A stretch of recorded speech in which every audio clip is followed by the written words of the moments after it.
Et dans le même temps, 20 ans après l'affaire VA-OM, des soupçons de match arrangé qui se confirment. Ça se passe à Nîmes et certains témoignages de joueurs ne laissent guère de doute. Igor Serri, Étienne Grelet.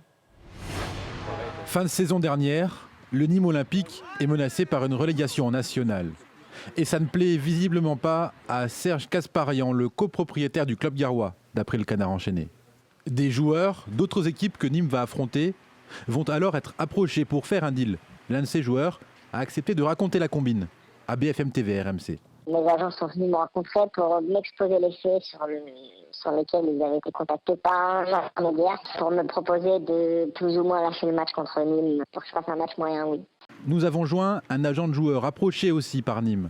Il confirme le procédé. C'est très simple et c'est ce qui fait d'ailleurs un petit peu peur. C'est quelqu'un qui vous appelle, qui vous dit qu'il connaît bien des dirigeants ou des gens qui ont des fonctions dans un club et qui vous proposent insidieusement. Ils sont pas très directs, mais vous comprenez très vite qu'ils sont pas là pour des choses très correctes. Le joueur, lui, refuse immédiatement la proposition.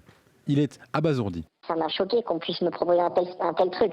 Je pensais que c'était les trucs qu'on voyait plus ou moins dans les journaux, que c'était des trucs qui se passaient à l'étranger, mais je pensais pas qu'en France, ça pouvait arriver comme ça. Puis j'ai pas envie de passer pour un tricheur ou quoi que ce soit près de mes enfants. C'est l'actionnaire principal de Nîmes, Serge Kasparian, qui concentre l'attention des enquêteurs. Car l'homme n'est pas que dans le football. C'est également le patron du Cercle Cadet, un établissement de jeux parisien dans le collimateur de la justice pour des soupçons de blanchiment d'argent. Kasparian était donc sur écoute et écroué. Et c'est au détour d'une de ces conversations que la police a découvert le poteau rose.